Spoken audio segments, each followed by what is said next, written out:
ایک شخص نبی کریم صلی اللہ علیہ وسلم کے پاس آیا اور آپ صلی اللہ علیہ وسلم سے دریافت کیا، یا رسول اللہ، اگر میں اللہ تعالیٰ کی وحدانیت اور آپ کی رسالت کی گواہی دوں تو 5 نمازیں پڑھوں، رمضان کے روزے رکھوں، رمضان کی تراویح پڑھے اور زکوٰۃ ادا کروں تو آپ کا کیا خیال ہے؟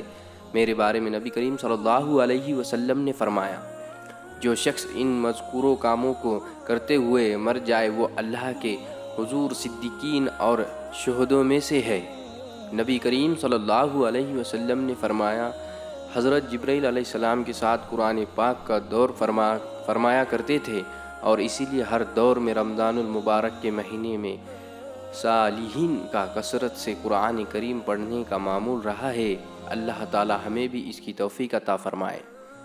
حضور صلی اللہ علیہ وسلم نے فرمایا، گناہ سے توبہ کرنے والا اس شخص کی مانند ہے جس نے کوئی گناہ کیا ہی نہ ہو۔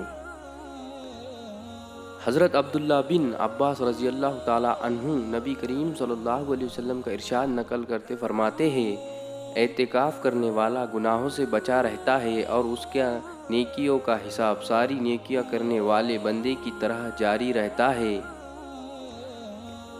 حضرت ابو ہریرہ رضی اللہ تعالیٰ عنہ فرماتے ہیں کہ نبی کریم صلی اللہ علیہ وسلم نے فرمایا، جس نے رمضان المبارک میں ایمان کی حالت میں اجر و ثواب کی امید رکھتے ہوئے قیام کیا یعنی تراویح پڑھی، اس کے پچھلے تمام گناہ معاف کر دیے جاتے ہیں۔ حضور نبی اکرم صلی اللہ علیہ وسلم نے فرمایا، ایک دیہاتی شخص نے حضور و نبی کریم صلی اللہ علیہ وسلم سے دریافت کیا، یا رسول اللہ، قیامت کب آئیں گی؟ آپ صلی اللہ علیہ وسلم نے فرمایا، تو نے اس کے لیے کیا تیاری کر رکھی ہے؟ اس نے عرض کیا، اللہ تعالیٰ اور اس کے رسول صلی اللہ علیہ وسلم کی محبت، یہی میرا سرمایہ حیات ہے۔ آپ صلی اللہ علیہ وسلم نے فرمایا، تو اسی کے ساتھ ہوگا جس سے تجھے محبت ہے۔ حضور نبی اکرم صلی اللہ علیہ وسلم نے فرمایا، جس نے مال جمع کیا اور اس کی زکوٰۃ ادا نہ کی اس کے لیے تباہی ہے۔